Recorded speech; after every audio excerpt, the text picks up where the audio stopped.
রহমানুর রাহিম। একজন শিক্ষক ক্লাসে যাওয়ার আগে 7টি গুরুত্বপূর্ণ কাজ করলে তার জন্য খুব ভালো হয়।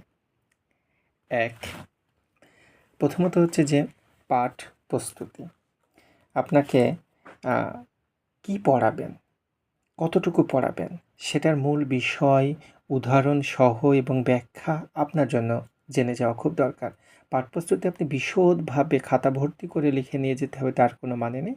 আপনি আপনার মতো করে একটি প্রস্তুতি নেবেন। পাঠের লক্ষ্য ঠিক রাখা, আপনার শিক্ষার্থীরা কি শিখবে এবং সেটা তাদের কি কাজে লাগবে, এই লক্ষ্য ঠিক রাখতে হবে আপনাকে।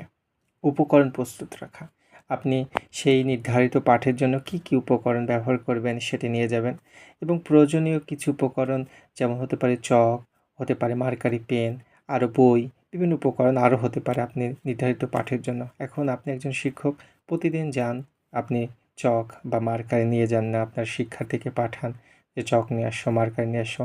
এটা মাঝে মাঝে হতে পারে বা একদিন হতে পারে, কিন্তু এটা প্রতিনিয়ত হওয়া যাবে না, মাঝে মাঝে হওয়া যাবে না। এটা শিক্ষার্থীদের মধ্যে একটা বিরূপ প্রভাব ফেলতে পারে।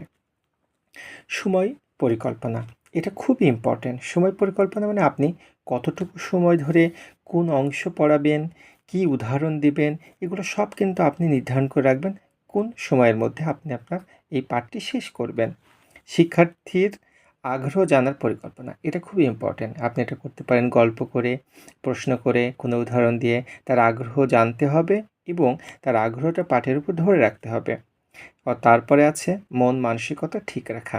এটা একজন শিক্ষকের মন মানসিকতা খুব ঠিক রাখা। রাগ, দুশ্চিন্তা, অভিমান বা অবহেলা এগুলো আমাদের প্রাত্যহিক জীবনে রয়েছে, কিন্তু এটা ক্লাসরুমে গিয়ে ঠিক সেইভাবে এক্সপ্লেন করা যাবে না।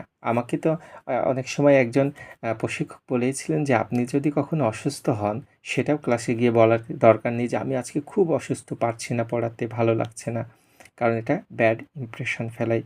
তাই আপনার সুন্দর মানসিকতা, এইটা একজন শিক্ষার্থীর মনেও একটা সুন্দর প্রভাব সৃষ্টি করতে পারে।